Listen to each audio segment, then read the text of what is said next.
Renungan Harian Katolik, Kamis 20 November 2025.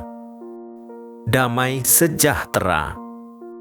Katanya, "Wahai, betapa baiknya jika pada hari ini juga mengerti apa yang perlu untuk damai sejahteramu.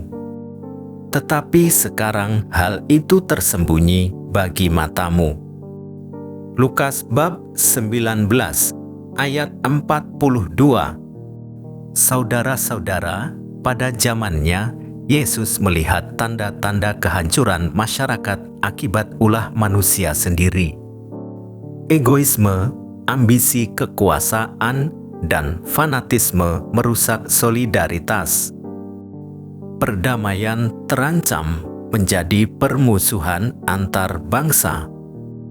Dalam situasi mencekam dan penuh bahaya, tentu saja iman kepada Allah makin ditantang. Diharapkan pertolongan Allah dapat melepaskan orang dari bahaya. Yerusalem kota damai. Namun, itu hanyalah sebuah nama. Pasalnya, tidak demikian dengan kehidupan orang-orang di sana. Tidak demikian juga dengan keadaan hati setiap masyarakatnya. Mereka tidak mampu melihat yang baik yang datang dari Tuhan untuk keselamatan mereka. Mereka hidup dalam konflik satu sama lain, tidak membiarkan meraja atas hidup dan persekutuan mereka. Tuhan Yesus dalam cerita Injil hari ini bersedih hati ketika Ia memandang kota Yerusalem. Ia menangisi kota itu karena orang-orang di sana menutup mata hati mereka untuk melihat karya Allah di tengah-tengah mereka melalui perutusannya.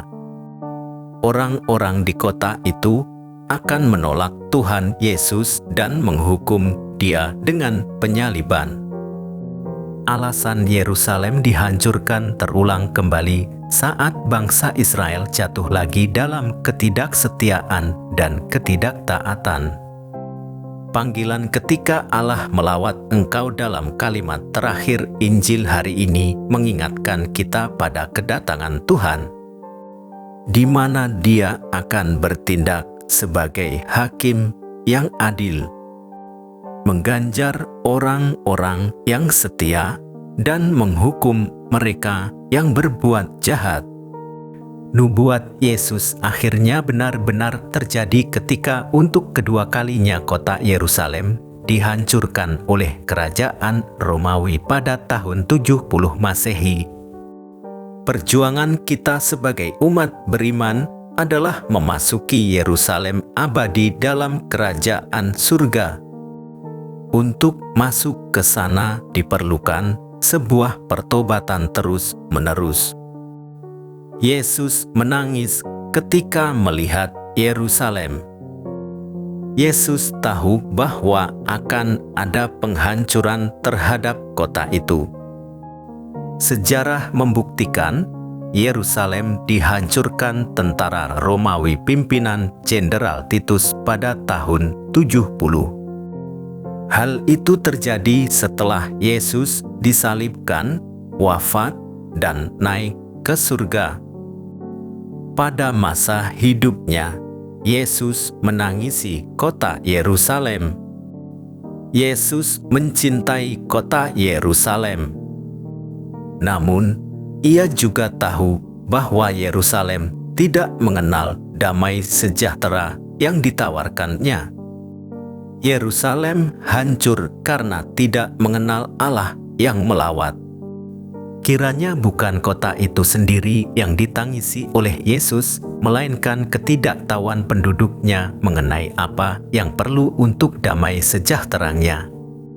Yesus menunjukkan sesuatu yang lebih penting, yakni jangan sampai sesama warga sebangsa saling menindas. Namun, hal itu tidak digubris. Para penguasa tetap saja melakukan praktek-praktek yang menghisap rakyat sendiri. penghisapan bangsa sendiri sama kejamnya dengan penjajahan bangsa lain. Ketika akan memasuki dan melihat Yerusalem, di mana ia akan mengakhiri perutusannya sebagai Mesias, Yesus menangis. Sebab penduduknya, terutama Israel dan dunia kita ini, tidak memahami tujuan kedatangannya dan apa yang dilakukannya. Mereka menolak apa yang diwartakan dan dilakukannya. Ternyata yang tampil sebagai Mesias bukan menurut gambaran mereka. Ternyata bukan kerajaan yang aman, makmur, damai sejahtera menurut ukuran duniawi. Air mata Yesus tak tertahankan mengalir karena ia melihat bahwa Yerusalem, di mana bait Allah berada, bukan merupakan pusat sujud bakti kepada Allah, melainkan justru menjadi sarang penipuan, perdagangan, dan kejahatan. Bait Allah bukan lagi menjadi tempat untuk berhadapan dengan Allah dalam doa dan renungan tentang kerajaan Allah. Kita merindukan damai sejahtera, tetapi kita mencarinya dengan cara yang keliru. Sementara itu, tawaran damai sejahtera dari Tuhan tidak begitu menarik karena akan menuntut kita berani bertahan dalam berbagai ujian berat. Jika kita berani bertahan, kita segera akan melihat bahwa rasa sakit yang harus kita tanggung tidaklah seberapa dengan damai sejahtera dan kebahagiaan yang kita terima dari Tuhan. Ya Yesus, bantulah kami untuk mengerti apa yang perlu bagi damai sejahtera kami. Demikian renungan hari ini. Selamat beraktivitas. Semoga semuanya lancar, sukses, serta selamat. Tuhan memberkati.